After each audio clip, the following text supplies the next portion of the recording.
الحمدللہ رب العالمین والصلاة والسلام علی سید المرسلین اما بعد فاعوذ باللہ من الشیطان الرجیم بسم اللہ الرحمن الرحیم الصلاة والسلام علیک یا رسول اللہ وعلی آلک واصحابک یا حبیب اللہ الصلاة والسلام علیک یا نبی اللہ وعلی آلک واصحابک یا نور اللہ۔ فیضان قرآن کے سلسلے میں حاضر ہیں اور آج سورۃ الفرقان کی آیت نمبر 30 سے قرآن پاک کا درس سنیں گے۔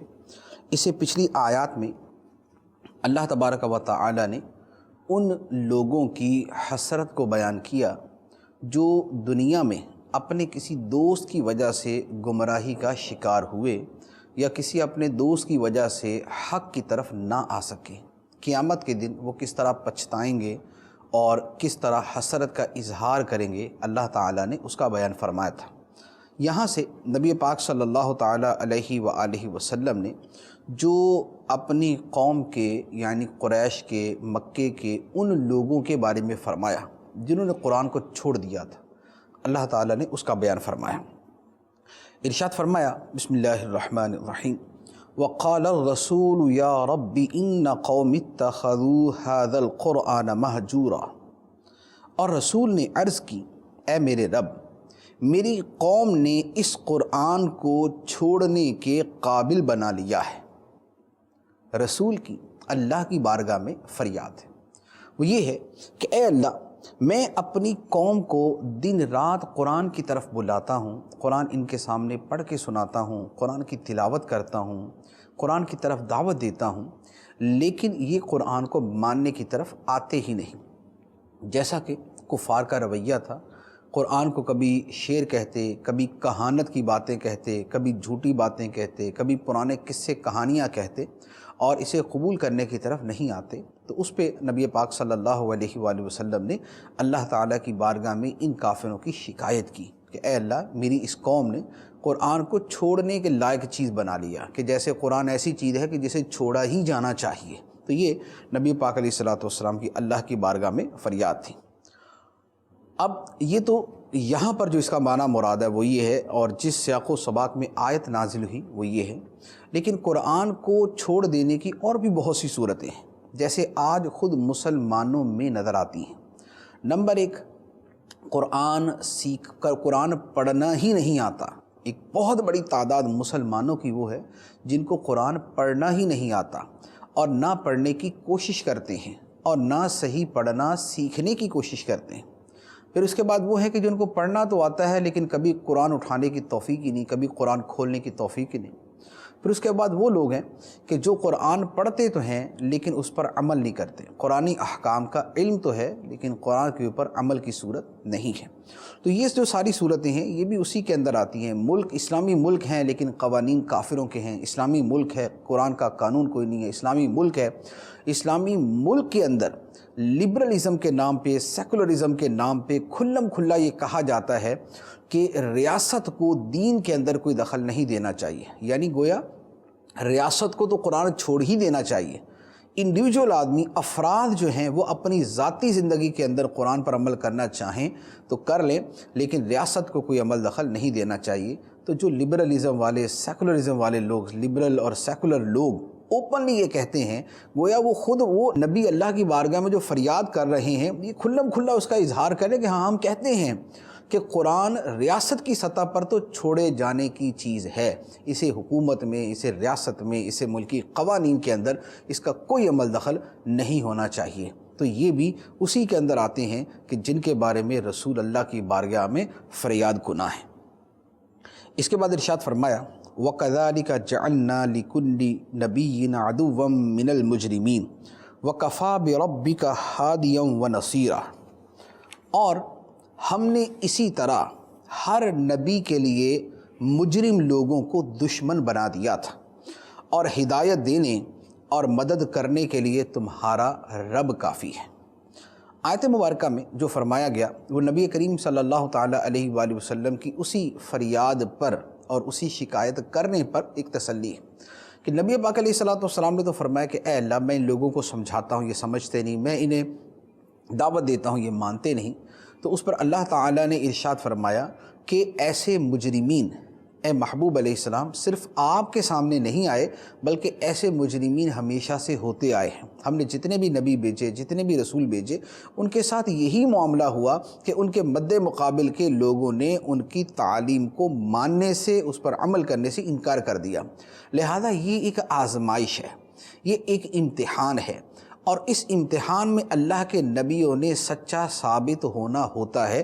لہذا آپ بھی انہی نبیوں کی پیروی کرتے ہوئے اس امتحان میں صادق رہیں کہ آپ اپنی دعوت کا سلسلہ جاری رکھیں، یہ لوگ اسے تسلیم کریں یا نہ کریں۔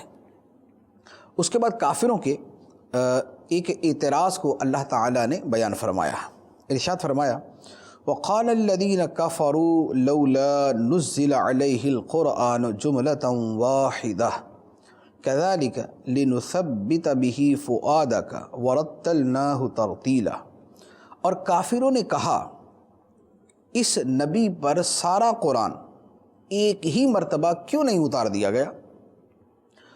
اللہ فرماتا ہے کہ ہم نے یوں ہی قرآن کو نازل کیا، یعنی تھوڑا تھوڑا، تاکہ اس کے ساتھ ہم اے نبی تمہارے دل کو مضبوط کریں، اور ہم نے اسے ٹھہر ٹھہر کر پڑھا۔ کافروں کا اعتراض یہ کہ جیسے عیسیٰ علیہ السلام کو یک بارگی یعنی ایک ہی مرتبہ میں پوری انجیل عطا کر دی گئی، موسیٰ علیہ السلام کو تورات شریف ایک ہی مرتبہ میں ساری عطا کر دی گئی، تو جیسے تورات اور انجیل ایک ہی مرتبہ میں ساری دی گئی، تو اگر محمد صلی اللہ علیہ وآلہ وسلم اللہ کے نبی ہیں تو قرآن بھی ان پر اکٹھا ہی اترنا چاہیے، تھوڑا تھوڑا کر کے کیوں اترتا ہے؟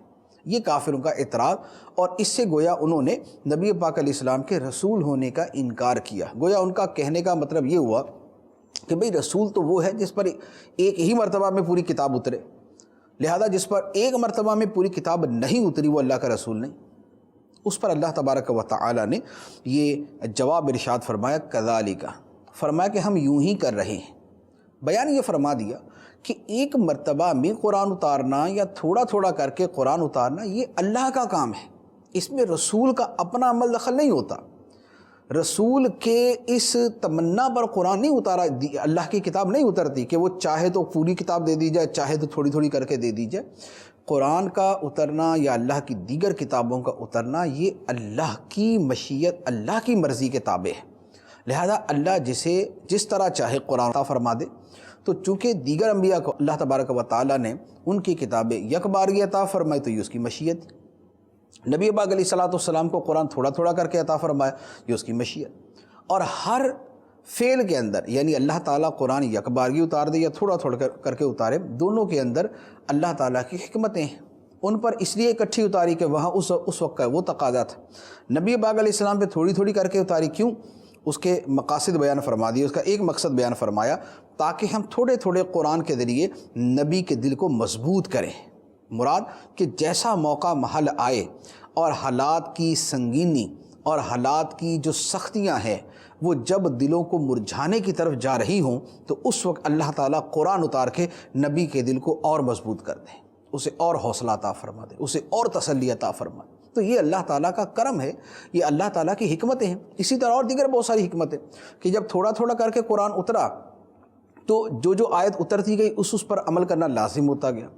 اکٹھا قرآن اتارنے کے اندر، اب مثال کے طور پہ قرآن پاک کے اندر اگر 1000 کاموں کا حکم دیا گیا اور 1000 کاموں سے منع کیا گیا، اب لوگ اس کے یوز ٹو نہیں ہیں اور اکٹھے 1000 کام کرنے کا حکم دے دیا جائے اور 1000 کاموں سے روک دیا جائے تو بڑا مشکل ہوتا۔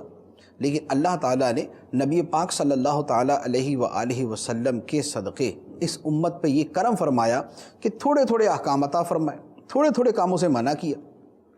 لوگ تھوڑے کاموں کے عادی ہو گئے، تھوڑوں سے رک گئے، پھر مزید احکام دے دیے، ان پہ عامل ہوئے، ان سے رک گئے، پھر اور تھوڑے سے عطا فرما دیے، تو گویا یوں امت کو عمل کرنا بھی آسان ہو گیا۔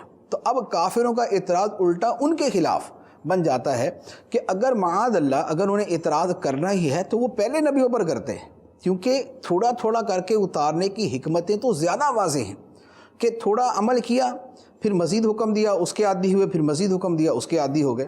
تو ان کو تو سوال یہ کرنا چاہیے تھا کہ اللہ تعالیٰ نے اتنے سارے اکٹھے ہی احکام نازل کر دیے، تو رات کو ایک ہی مرتبہ نازل کر کے اتنے سارے اکٹھے احکام دے دیے، تو اگر ان کو سوال کرنا تھا اس پر کرتے۔ جب اس پر نہیں کر رہے اور اسے یہ حق مان رہے ہیں تو قرآن کو تو بدرجہ اولا ان کو حق ماننا چاہیے، جس کا تھوڑا تھوڑا کر کے نازل کرنے کی حکمتیں زیادہ واضح ہیں۔ اس کے بعد اللہ تبارک و تعالی نے ارشاد فرمایا وَلَا يَأْتُونَكَ بِمَثَلٍ إِلَّا جِئْنَاكَ بِالْحَقِّ وَأَحْسَنَ تَفْسِيرًا، اور وہ لوگ آپ کے پاس کوئی بھی مثال لے آئیں، ہم آپ کے پاس حق اور بہتر بیان لے آئیں گے۔ مراد یہ کہ نبی پاک علیہ السلام کو فرمایا گیا کہ کافر آپ کے سامنے جو مرضی اعتراض لے آئیں، جیسے یہ اعتراض لے آئے کہ بھی تھوڑا تھوڑا کر کے کیوں نازل ہو رہا ہے، یا اس سے پہلے اعتراض تھا کہ اگر یہ نبی ہیں تو یہ بازاروں میں کیوں چلتے پھرتے ہیں، یہ کھاتے پیتے کیوں ہیں، انہوں نے شادیاں کیوں کی ہوئی ہیں، اگر یہ نبی ہیں تو ان کے لیے تو پہاڑ سونے کے بن جانے چاہیے۔ تو اللہ تعالیٰ نے فرمایا کہ اے نبی، یہ آپ کے پاس کیسا بھی اعتراض لے آئیں، ہم اس کا بہترین جواب آپ کو عطا فرمائیں گے۔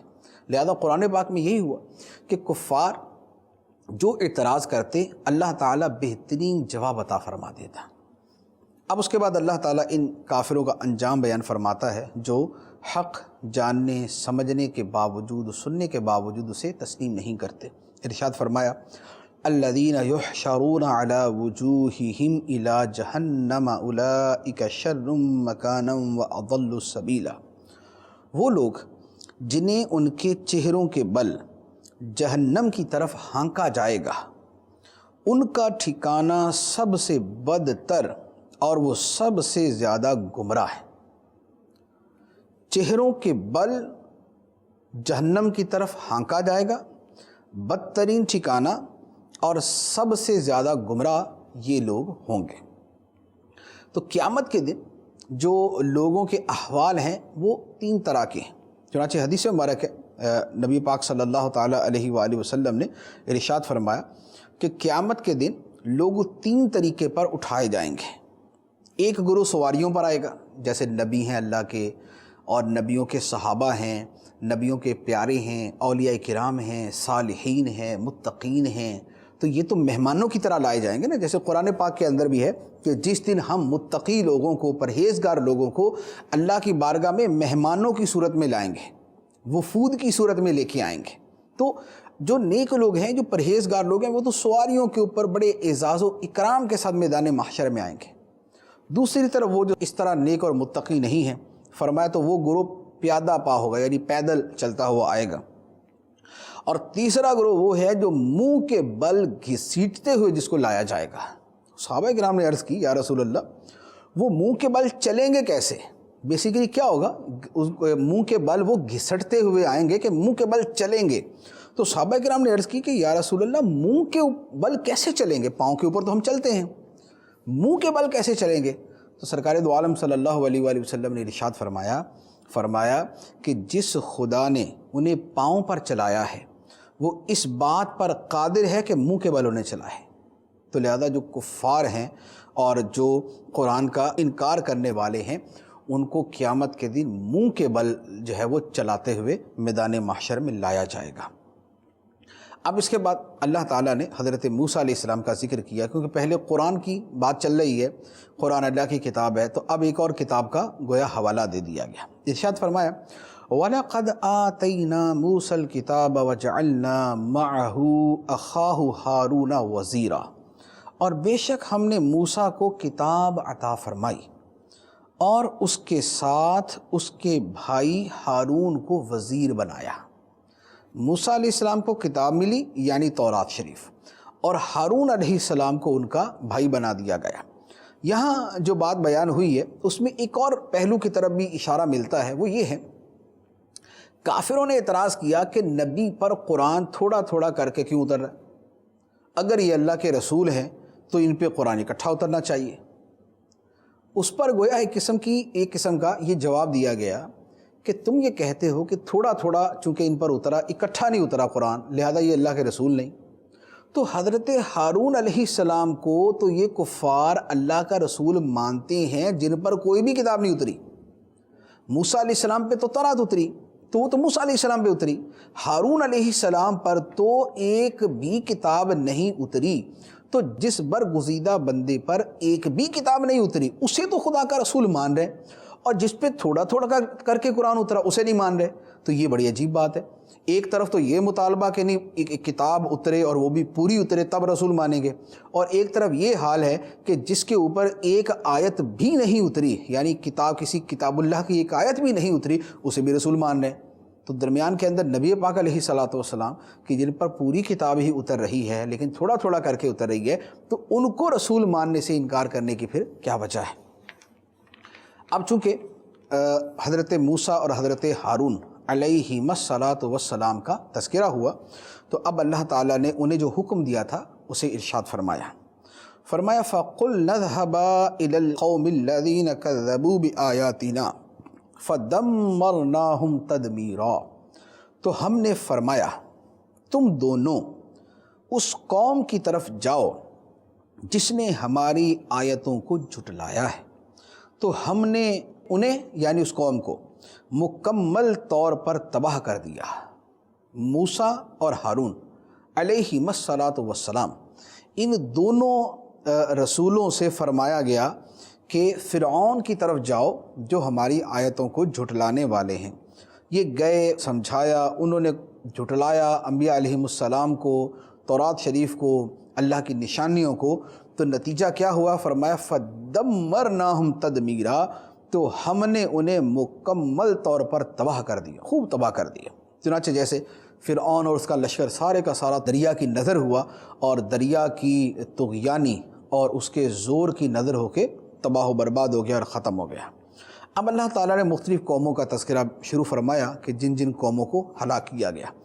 چنانچہ ارشاد فرمایا وَقَوْمَ نُوحٍ لَمَّا كَذَّبُوا الرُّسُلَ أَغْرَقْنَاهُمْ وَجَعَلْنَاهُمْ لِلنَّاسِ آیَةً وَأَعْتَدْنَا لِلظَّالِمِينَ عَذَابًا أَلِیمًا، اور نوح کی قوم کو جب انہوں نے رسولوں کو جھٹلایا تو ہم نے انہیں غرق کر دیا اور انہیں لوگوں کے لیے نشانی بنا دیا، اور ہم نے ظالموں کے لیے دردناک عذاب تیار کر رکھا ہے۔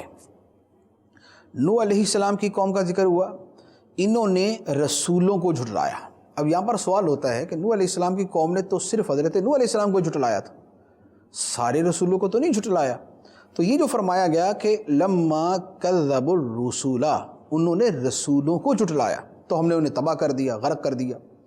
تو اس کا جواب یہ ہے کہ اگرچہ انہوں نے نوح علیہ السلام کو جھٹلایا، لیکن حقیقت یہ ہے کہ جو کسی ایک رسول کو جھٹلائے وہ سارے رسولوں کو ہی جھٹلا رہا ہے۔ جو ایک رسول کو جھٹلائے وہ سارے ہی رسولوں کو جھٹلا رہا ہے۔ کیسے؟ وہ اس طرح، مثال کے طور پہ حضرت نوح علیہ السلام اللہ کے رسول ہیں۔ اب نوح علیہ السلام اللہ کے رسول ہیں تو اللہ کے جتنے دیگر رسول اور نبی ہیں وہ سارے اس بات کو مانتے ہیں، وہ سارے اس بات کو مانتے ہیں، اس کا دعویٰ کرتے ہیں، اس بات کو تسلیم کرتے ہیں کہ نوح علیہ السلام اللہ کے رسول۔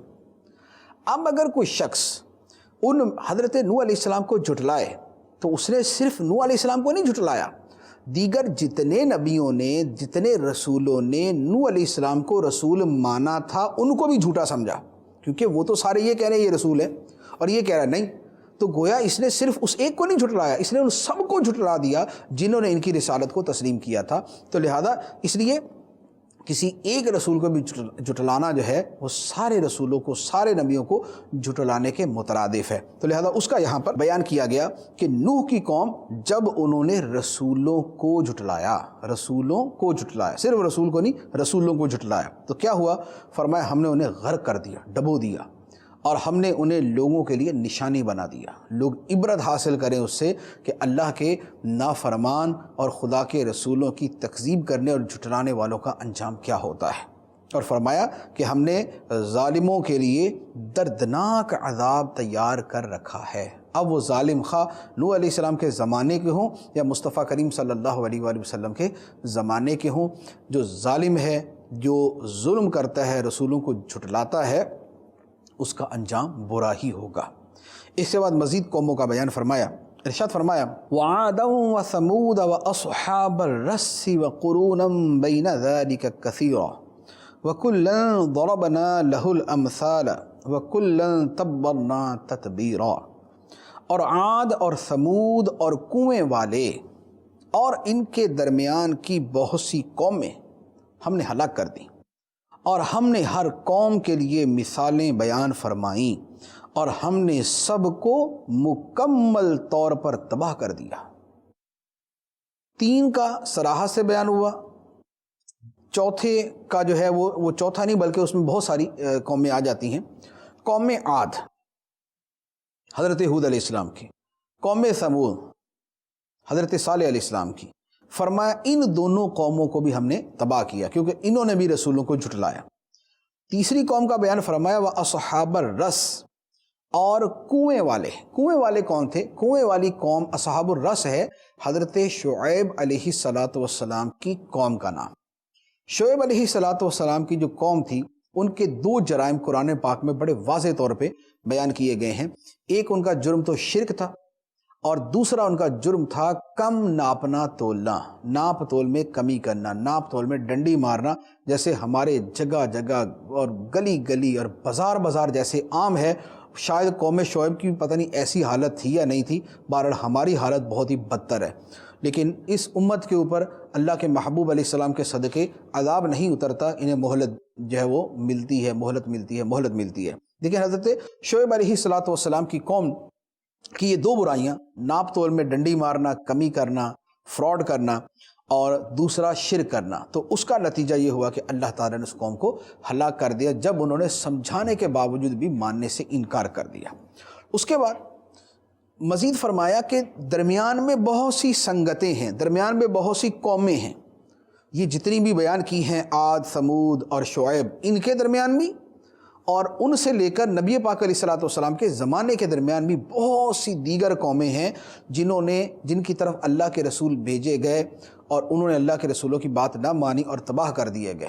تو وہ بہت سے ہیں، اب وہ کون سی قوم کہاں تھی ہم نہیں جانتے، اللہ جانتا ہے یا اللہ کے نبی صلی اللہ علیہ وآلہ وسلم جانتے ہیں۔ تو اللہ تعالیٰ فرماتا ہے کہ یہ جتنے لوگ تھے، قوم عاد ہے، قوم ثمود ہے، اصحاب الرس ہیں، اور درمیان کی جو قومیں گزری وہ ہیں، یا قوم نوح ہے، ان سب کے لیے ہم نے مثالیں بیان کی، انہیں سمجھایا ایک انداز سے، دوسرے انداز سے، تیسرے انداز سے، ایک بات کے ذریعے، دوسرے بات کے ذریعے، ایک نشانی کے ذریعے، دوسری نشانی کے ذریعے، مسلسل ان کو سمجھایا جاتا رہا، لیکن یہ لوگ اپنی ہٹ درمی، ضد اور انانیت سے باز نہ آئے۔ نتیجہ یہ نکلا کہ ان کی یہ ہٹ درمی انہیں لے ڈوبی اور ان کو بھی تباہ و برباد کر دیا گیا۔ ان ساری چیزوں کے بیان کرنے کا جو مقصد ہے وہ یہی ہے کہ نبی پاک علیہ السلام کے جو زمانے کے لوگ ہیں اور جو بعد والے لوگ ہیں وہ اس بات سے ڈریں کہ ان کی نافرمانی اور ہٹ درمی کی وجہ سے خدا کا عذاب ان کے اوپر نہ اتر آئے۔ اب اس کے بعد ایک اور قوم کا تذکرہ ہوتا ہے، ارشاد فرمایا وَلَقَدْ أَتَوْا عَلَى الْقَرْيَةِ الَّتِي أُمْطِرَتْ مَطَرَ السَّوْءِ أَفَلَمْ يَكُونُوا يَرَوْنَهَا بَلْ كَانُوا لَا يَرْجُونَ نُشُورًا، اور بے شک یہ اس بستی پر ہو آئے ہیں جس پر بری بارش کی گئی، تو کیا یہ اس بستی کو نہیں دیکھتے تھے بلکہ یہ مرنے کے بعد اٹھنے کی امید نہیں رکھتے۔ فرمایا کہ یہ جو کفار مکہ ہیں، یہ جیسے دیگر قوموں کا بیان ہوا، اس کے علاوہ یہ ایک اور بستی کے اوپر بھی ہو گزرے ہیں۔ وہ بستی کون سی ہے؟ فرمایا جس پر بری بارش برسائی گئی۔ بری بارش سے مراد ہے کہ جن پر اللہ تعالیٰ نے آسمان سے پتھر برسا کے انہیں ہلاک کر دیا۔ وہ تھی حضرت لوط علیہ السلام کی قوم۔ لوط علیہ السلام کی قوم کہ جس کی بہت ساری برائیاں تھیں، جن میں سب سے نمایاں 2 برائیاں تھیں۔ نمبر 1 تو شرک کرتے تھے، اور نمبر 2 معاذ اللہ بد فعلی کرتے تھے۔ مرد آپس کے اندر گندے اور خبیث کام کیا کرتے تھے، آپس میں جنس پرستی کرتے تھے، جیسے آج کل بھی جو ہے مغربی ممالک میں ایک عام سی چیز ہے، اور بڑے فخر اور بڑی خوشی کے ساتھ جو ہے وہ سب اس خبیث اور گندے کام کے اندر مشغول ہیں۔ اور ان کے دیکھا دیکھی اسلامی ملکوں کے اندر بھی لبرلزم کے اور سیکولرزم کے مارے ہوئے لوگ موجود ہیں کہ جو بولتے ہیں کہ بھئی جو آدمی جو کرتا ہے اسے اس کے حال پر چھوڑ دینا چاہیے، ہمیں کیا تکلیف ہے کہ ہم دوسروں کو سمجھاتے پھرے، حکومت کو کیا تکلیف ہے، ریاست کو کیا تکلیف ہے کہ وہ ان کے معاملات میں دخل دے، جو جیسا کرتا ہے اس کو کرنے دے۔ تو وہ اور ان کے یہ مؤیدین اور ان کی تائید کرنے والے جو اسلامی ملکوں کے اندر موجود ہیں اور جو اس کے اوپر منافقانہ رویہ اختیار کرتے ہیں، تو بات قوم لوط کی ہو رہی تھی کہ قوم لوط کے یہ دو بنیادی جرائم تھے، ایک شرک کرنا اور دوسرا ان کا بد فعلی کرنا، مردوں کا آپس کے اندر خبیث حرکتیں کرنا۔ اس کی وجہ سے انہیں تباہ کر دیا گیا۔ اور بھی قوم لوط کی اور بھی برائیاں ہیں جو دیگر روایتوں کے اندر موجود ہیں، دو کو میں نے بطور خاص بیان کیا۔ تو ان کو جو تباہ کیا گیا یہ 5 بستیوں کا مجموعہ تھا، اور ایک روایت کے مطابق 4 بستیاں گناہ میں مبتلا تھیں، ایک نہیں تھی، تو 4 کو تباہ کیا، اور ایک میں یہ ہے کہ 5 بستیوں کو ہی تباہ کر دیا گیا، کیونکہ لوط علیہ السلام کو اس بستی سے ہی نکال دیا گیا تھا، اس علاقے سے ہی ہجرت کا فرما دیا گیا تھا، اور بعد میں اس بستی کو تباہ کیا گیا، تو ان پر بری بارش برسائی گئی۔ تو فرمایا کہ یہ جو لوگ ہیں، یہ جو کفار مکہ ہیں، کیا یہ ان بستیوں کو نہیں دیکھتے؟ کیونکہ یہ جو قوم لوط کی بستی ہے، یہ آج کل کے زمانے میں جو اردن ہے، جارڈن جو ہے، یہ اس کے اندر یہ علاقہ آتا ہے۔ تو اہل عرب، مکے والے یا اہل عرب جو دیگر تھے، جب یہ اپنے کاروبار کے لیے، تجارت کے لیے ملک شام جاتے تھے، تو یہ ان جگہوں سے گزرتے تھے۔ جب ان جگہوں سے گزرتے تھے تو ان کا بھی مشاہدہ کرتے تھے کہ یہ وہ بستیاں ہیں جو تباہ و برباد ہو گئی اور جو ہلاک ہو گئیں۔ تو فرمایا افلم یکونوا یرونہا، تو کیا یہ اس بستی کو دیکھتے نہیں تھے کہ ان کے ساتھ کیا گزرا؟ بلکہ فرمایا کہ لیکن وجہ یہ ہے کہ مانتے کیوں نہیں؟ اس لیے کہ مرنے کے بعد اٹھنے کی انہیں امید ہی نہیں ہے۔ انہوں نے جب اپنے ذہن سے آخرت کا کنسیپٹ نکال دیا کہ ہمیں مرنے کے بعد اٹھنا ہے اور پھر اصل زندگی شروع ہونی ہے، پھر ہمیں ہمیشہ کی جنت ہے یا ہمیشہ کی جہنم ہے، تو چونکہ یہ آخرت پر یقین نہیں رکھتے، اس لیے دنیا میں عبرت بھی حاصل نہیں کرتے۔ اپنے آپ کو تو بندہ یہ کہہ کے منا ہی لیتا ہے نا، اور یہ خیر ہے یار، اس کے ساتھ ایسا ہو گیا تو ضروری ہے میرے ساتھ بھی ایسا ہی ہو، فلاں قوم ہلاک ہوگی تو ضروری ہے میں بھی ہلاک ہی ہوں گا۔ تو یوں اپنے آپ کو تو لمبی امیدیں اور جھوٹی تمنائیں اور خواہشیں اور آرزوؤں کے ذریعے اپنے آپ کو منا لیتے ہیں، رہا آخرت کا معاملہ اس کو یہ تسلیم ہی نہیں کرتے۔ تو لہذا 2 ہی چیزیں تھیں، یا دنیا میں عبرت حاصل کریں یا آخرت کی وجہ سے ڈر جائیں۔ آخرت کو مانتے نہیں، دنیا میں عبرت نہیں حاصل کرتے، تو نتیجہ یہ کہ اپنی گمراہی اور اپنی سرکشی کے اوپر اسی رفتار کے ساتھ چلتے جا رہے ہیں۔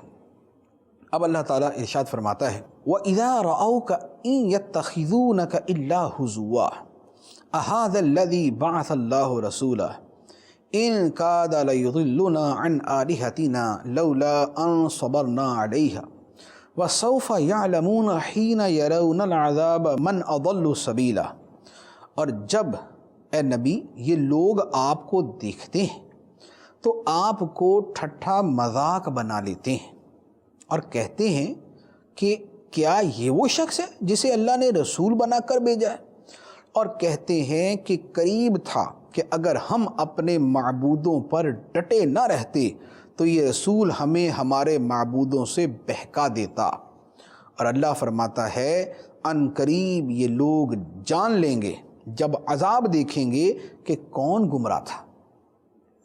یہ کافروں کا رویہ کیا کہ نبی پاک علیہ السلام کو دیکھتے تو مذاق اڑاتے ہیں۔ اللہ تعالیٰ نے اسے بیان فرمایا کہ جب یہ آپ کو اے محبوب دیکھتے ہیں تو مذاق بناتے ہیں اور باتیں کرتے ہیں، وہ جی یہ ہے جسے اللہ نے رسول بنایا ہے، ہم ڈٹے رہے ورنہ تو یہ ہمیں ہمارے معبودوں سے ہٹا دیتا۔ یہ کافروں کا رویہ تھا نبی پاک علیہ السلام کے ساتھ۔ نبی پاک علیہ السلام کا ذکر کرنا تو ادب کے ساتھ نہیں، بے ادبی اور گستاخی کے ساتھ، کہ یہ ہے وہ بندہ جو کہتا ہے کہ اللہ نے اسے رسول بنایا ہے۔ تو یہ جو طریقہ ہے کہ نبی پاک علیہ السلام کا نام لینا اور اس کے ساتھ کسی قسم کا کلمہ تعظیم نہ بولنا، یہ کافروں کا طریقہ ہے۔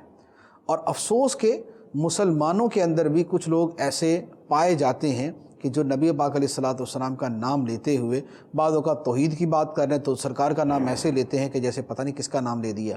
بعض ویسے ہی یہ ہے کہ اسلام اور اسلام کے بارے میں کبھی پڑھا ہی نہیں، انگلش پڑھی اور دوسری زبانیں پڑھی، دوسروں کی کتابیں پڑھی، دوسروں کی تعلیم سیکھی، تو نبی پاک علیہ السلام کا نام لے تو بعض اوقات درود شریف پڑھے تو زبان پہ جاری نہیں ہوتا، کیونکہ درود شریف پڑھنے کی کبھی عادت ہی نہیں تھی۔ تو یہ جو رویہ ہے یہ اسلامی رویہ نہیں ہے۔ نبی پاک علیہ السلام کا نام مسلمان لے گا تو محبت کے ساتھ، عقیدت کے ساتھ اور القاب کے ساتھ اور درود پاک کے ساتھ لے گا۔ تو کفار نے کہا کہ اگر ہم ڈٹے نہ رہتے تو یہ نبی تو ہمیں ہمارے معبودوں سے ہٹا دیتے، مراد یہ کہ ہم سے ہمارا دین چھڑوا دیتے، تو یہ ڈٹنا کیا تھا؟ یہ ہٹ درمی تھی کہ ہم ڈٹے رہے۔ تو اللہ تعالیٰ فرماتا ہے کہ یہ ابھی تو جو باتیں کر رہے ہیں، نبی کا مذاق اڑا رہے ہیں اور جو بھی باتیں کر رہے ہیں، ان کو پتہ اس وقت چلے گا جب یہ عذاب دیکھیں گے، دنیا میں یا قبر میں یا آخرت میں یا تینوں جگہ۔ جب عذاب دیکھیں گے تو پھر ان کو سمجھ آئے گی من اضل سبیلا، زیادہ گمراہ ہے کون؟ مراد یہ کہ گمراہ کون ہے؟ زیادہ گمراہ تو بذات خود یہی ہے، تھوڑے گمراہ بھی یہی ہیں، زیادہ گمراہ بھی یہی ہیں، دوسری طرف تو حق ہے اور اللہ کے رسول صلی اللہ علیہ وآلہ وسلم۔ اب اس کے بعد ایک بڑی ہی خوبصورت اللہ تعالیٰ نے بات بیان فرمائی ہے، جو بنیادی طور پر تو انہی کافروں کے بارے میں ہے، لیکن شاید دین کا پورا نظام اس کے اندر آ جاتا ہے اور انسان کی پوری زندگی اس کے اندر آ جاتی ہے۔ کیا فرمایا؟ ارأیت من اتخذ الہہ ہواہ افانت تکون علیہ وکیلا، کیا تم نے اس آدمی کو دیکھا جس نے اپنی خواہش کو اپنا معبود بنا لیا، تو کیا تم اس پر نگہبان ہو؟ فرمایا کیا گیا؟ فرمایا کہ لوگوں کی حالت یہاں تک پہنچ جاتی ہے کہ اپنی خواہش کو اپنا خدا بنا لیتے ہیں۔ کافروں کے اعتبار سے تو یہ بات یوں تھی کہ کفار کیا کرتے؟ اپنے گھر سے ایک بت بناتے جسے خدا قرار دے کے ساتھ چل پڑتے کہ راستے کے اندر ہمارے جو ہے یہ مصیبتیں ہم سے دور کرے گا۔ اب راستے میں اگر کوئی زیادہ اچھا پتھر نظر آ جاتا تو پہلے کو پھینک دیتے، اسے اٹھا لیتے، اس سے آگے جا کے اس سے اچھا نظر آ جاتا تو اس کو بھی چھوڑ دیتے اور اگلا اٹھا لیتے۔ تو فرمایا کہ یہ کون سے خدا ہیں کہ پہلا چھوڑا دوسرا پکڑا، دوسرا چھوڑا تیسرا پکڑ لیا؟ تو یہ خدا یہ نہیں، ان کی خواہش ان کا خدا بنی ہوئی ہے کہ یہ اپنی خواہش کو اپنا خدا بنا کے بیٹھے ہوئے کہ خواہش جو کہتی ہے وہ یہ کرنا شروع کر دیتے ہیں۔ تو انہوں نے جو معبود بنایا ہوا ہے وہ اپنی خواہش کو اپنا معبود بنا لیا ہے۔ اچھا، اب مجموعی طور پہ جو چیز ہے وہ یہ کہ خواہشات نفس یہ وہ چیز ہے جو اصل میں آدمی کو سیدھے راستے سے ہٹاتی ہے۔ انسان بڑا عقل مند ہوتا ہے، جیسے مثال عرض کر رہا ہوں، انسان بڑا عقل مند ہے، سمجھدار ہے، دانش مند ہے، دانشور ہے، جناب کتابیں لکھ کے بیٹھا ہوا، واعظ و نصیحت کرتا ہے، لیکن جس دن اس پر اس کی خواہشات کا غلبہ ہوتا ہے سب بھول کے بیٹھ جاتا ہے۔ خواہشات کا غلبہ ہوتا ہے تو اس فعل بد کا ارتکاب کرتا ہے کہ ساری دانشوری دھری کی دھری رہ جاتی ہے۔ جیسے بہت سارے لوگوں کے بارے میں ایسے واقعات ہوتے ہیں کہ بیچارے بظاہر بڑی اچھی زندگی گزار رہے ہوتے ہیں، لیکن جس دن خواہش کا غلبہ ہوتا ہے اس دن ایسے فعل کا ارتکاب کرتے ہیں کہ زندگی بھر کے لیے بدنامی مول لیتے ہیں۔ تو خواہشات کا غلبہ جو ہے یہ عقل کو اندھا کر دیتا ہے۔ خواہشات ایک دھوئیں کی طرح ہیں جو نفس سے اٹھتا ہے اور دل کے اوپر یہ چڑھ جاتا ہے اور دل کی آنکھوں کو بند کر دیتا ہے، پھر دل کو کچھ دکھائی نہیں دیتا، عقل کو کچھ دکھائی نہیں دیتا۔ تو یا تو خواہشات پر عمل ہوگا یا عقل اور دل کے تقاضوں پر عمل ہوگا۔ جس کی خواہشات کا غلبہ ہے اس کی عقل اور اس کا دل مغلوب، اور جس کی عقل غالب ہے اس کی خواہشات دبی ہوئی ہیں۔ یہ نہیں ہو سکتا کہ خواہشات ہم دڑا دڑ پوری کریں، ہمارا دل ہمیں جو بولے ہم وہ کرے اور پھر یہ ہم کہیں کہ ہم عقل مند ہیں اور ہم دانشور ہیں اور ہم سمجھدار ہیں۔ ایسا نہیں ہو سکتا۔ امام غزالی رحمۃ اللہ علیہ نے اسے بڑی تفصیل کے ساتھ اور بڑے خوبصورت انداز کے اندر احیاء العلوم میں بیان فرمایا ہے۔ اگر ہو سکے تو احیاء العلوم کا مطالعہ فرمائے، ورنہ تفسیر صلات الجنان میں، جہاں سے یہ درس میں پیش کر رہا ہوں، تفسیر صلات الجنان کے اندر یہ جلد نمبر 7، اس میں صفحہ نمبر 32 کے اوپر 32 کے اوپر عقل خواہشات سے کیسے مغلوب ہو کر چھپ جاتی ہے، اس ہیڈنگ کے تحت یہ سارا بیان ہے۔ بڑا خوبصورت بیان ہے، سارے کا سارا احیاء العلوم سے لیا ہوا ہے۔ عجائبات قلب کہ قلب کے اوپر کیا چیز ہے جو چھا جاتی ہے، تو خواہشات کی تاریکی ہے جو دل کے نور کو ڈھانپ لیتی ہے، اس کو چھپا دیتی ہے۔ اب اس کے بعد اللہ تعالیٰ ارشاد فرماتا ہے، ام تحسب ان اکثرهم یسمعون او یعقلون انہم الا کالانعام بل ہم اضل سبیلا، یا کیا تم یہ سمجھتے ہو کہ ان میں اکثر لوگ سنتے یا سمجھتے ہیں؟ یہ تو صرف جانوروں کی طرح ہے، بلکہ ان سے بھی بدتر گمراہ ہیں۔ نبی پاک علیہ السلام کو فرمایا گیا کہ یہ جو کافر آپ سے اس انداز میں بات کرتے ہیں یا آپ کے بارے میں مختلف غلط انداز میں بات کرتے ہیں، آپ ان کے بارے میں کیا سمجھتے ہیں؟ یہ آپ کی بات کیا سن رہے ہیں اور یہ کیا سمجھ رہے؟ کیا ان کے کان اور ان کے دماغ کام کر رہے ہیں؟ نہیں، فرمایا انہم الا کالانعام، یہ تو جانوروں کی طرح ہیں، بلکہ جانوروں سے بھی بدتر گمراہ ہیں۔ کیوں؟ اس لیے کہ جانور بھی اپنے مالک کی فرما برداری کرتا ہے، جانور بھی جس سے چارہ کھاتا ہے اس کی بات مانتا ہے، مالک جہاں اسے باندھ دیتا ہے وہاں بندھا رہتا ہے، مالک اسے بلاتا ہے تو جانور اس کی طرف جاتا ہے۔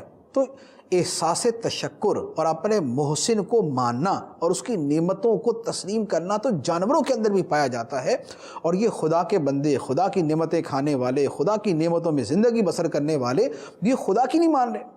جو محسن حقیقی ہے، جو منعم حقیقی ہے، جو ساری نعمتیں عطا کرنے والا ہے، یہ اس کو بھی نہیں مانتے، تو فرمایا کہ یہ جانوروں کی طرح بلکہ ان سے بھی بدتر ہے۔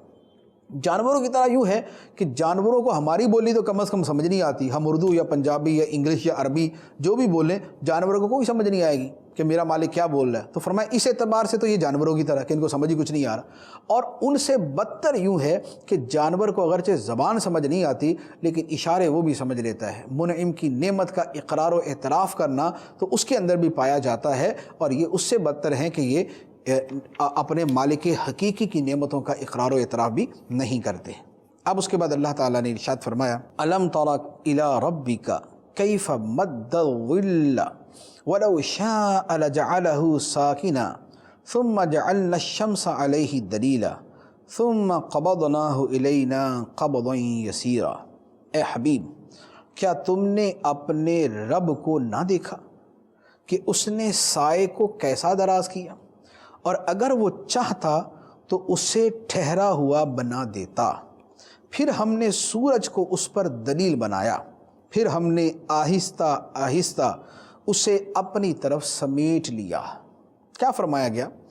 فرمایا کہ اللہ تعالیٰ سائے کو دراز کرتا ہے، سورج نکلتا ہے تو ہر چیز کا سایہ بنتا ہے، جس کا ایک حصی وجود ہے اس کا سایہ بننا شروع ہو جاتا ہے۔ اللہ تعالیٰ سائے کو دراز کرتا ہے، اگر اللہ چاہے تو سائے کو ٹھہرا دے، سایہ نہ بڑا ہو نہ چھوٹا ہو، اللہ تعالیٰ جتنا بنا دے اتنا ہی بن کے رہ جائے، نہ چھوٹا ہو نہ بڑا ہو۔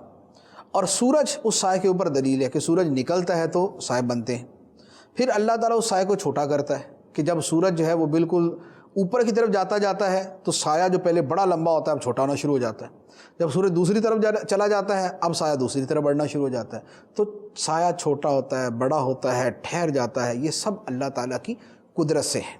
یہاں بیان کرنا یہ مقصود کہ اشیاء کی جو طبعی تاثیریں ہیں، طبعی تاثیر کیا ہے؟ پانی پیئے تو پیاس بجھتی ہے، یہ پانی کی طبعی تاثیر ہے۔ آگ جلاتی ہے، یہ اس کی طبعی تاثیر ہے۔ برف میں ٹھنڈک ہے، یہ اس کی طبعی تاثیر ہے۔ اشیاء کی جو طبعی تاثیریں ہیں یہ بھی خدا کی پیدا کرتا ہے۔ اگر اللہ چاہے تو پانی سے پیاس بجھے نہیں اور لگنا شروع ہو جائے، اللہ چاہے تو آگ سے گرمی نہ لگے، آگ سے ٹھنڈی ہوائیں آنے لگ جائیں، جیسے حضرت ابراہیم علیہ السلام فرمائے۔ اگر اللہ تعالیٰ چاہے تو یہ تاثیریں بدل جائیں، سورج نکلے تو سردی شروع ہو جائے، سورج ڈوبے تو گرمی شروع ہو جائے۔ یہ ساری چیزیں اللہ تعالیٰ کی مشیت کے تابع ہیں، ان چیزوں کی اپنی کو ذاتی تاثیریں نہیں ہیں، اصل خالق حقیقی، اصل مؤثر حقیقی جو ہے وہ اللہ تعالیٰ کی ذات ہے۔ تو یہ اشیاء جو ہیں یہ بھی اللہ تعالیٰ کی نعمت ہے۔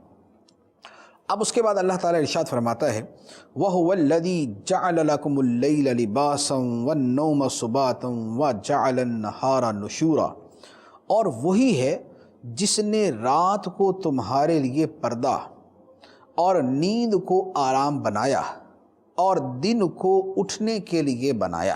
یہ اللہ تعالیٰ کی دیگر نعمتوں میں سے نعمتیں ہیں۔ رات ہے پردہ، رات آتی ہے، تاریکی چھاتی ہے، ساری چیزیں پردے میں چلی جاتی ہیں۔ اور نیند یہ آرام ہے، آدمی سوتا ہے اسے سکون مل جاتا ہے، فریش ہو جاتا ہے۔ دنیا کی کوئی چیز اتنا آرام نہیں دے سکتی جو آرام بندے کو نیند سے ملتا ہے، سونے سے ملتا ہے۔ ایک آدمی کو 10 دن جگائیں، اس کے سامنے سونے کے برتن رکھیں، دنیا کے لذیذ ترین کھانے اور برتنوں میں ڈال دیں، بہترین قسم کا اے سی گرمی میں اور سردی کے اندر ہیٹر چلا دیں، لیکن اسے سونے نہ دیں، دنیا کی ہر نعمت، بہترین لباس، بہترین گاڑی، بہترین کمرہ، بہترین موسم، بہترین سبزہ، ہر شے اس کے لیے بہترین کر دیں، بس 10 دن تک یہ ان ساری بہترین چیزوں کے ساتھ اسے سونے نہ دیں، پھر اس کا حال دیکھیں کیا ہوتا ہے۔ تو اللہ تعالیٰ فرماتا ہے کہ ہم نے نیند کو آرام والی چیز بنایا۔ نیند آتی ہے تو بندے کو آرام ملتا ہے، نیند کے ذریعے ہی اسے کہ ساری چیزیں جو ہے نا اسے اچھی لگتی ہیں اور ان چیزوں سے وہ لطف اندوز ہوتا ہے۔ نیند ختم ہو جائے تو آدمی کے لیے سب کچھ ختم ہو جائے۔ اور دن فرمایا کہ دن تو اٹھنے کے لیے بنایا، دن ہوتا ہے آدمی اٹھتا ہے، روزگار کے لیے چلتا ہے، کماتا ہے، پھر اپنے زندگی کا نظام چلاتا ہے۔ تو یہ اللہ تبارک و تعالیٰ کی نعمتوں کا بیان ہے تاکہ ہم اللہ تعالیٰ کا شکر ادا کریں۔ اللہ تبارک و تعالیٰ ہمیں عمل کی توفیق عطا فرمائے۔ آمین بجاہ النبی الامین صلی اللہ علیہ وسلم۔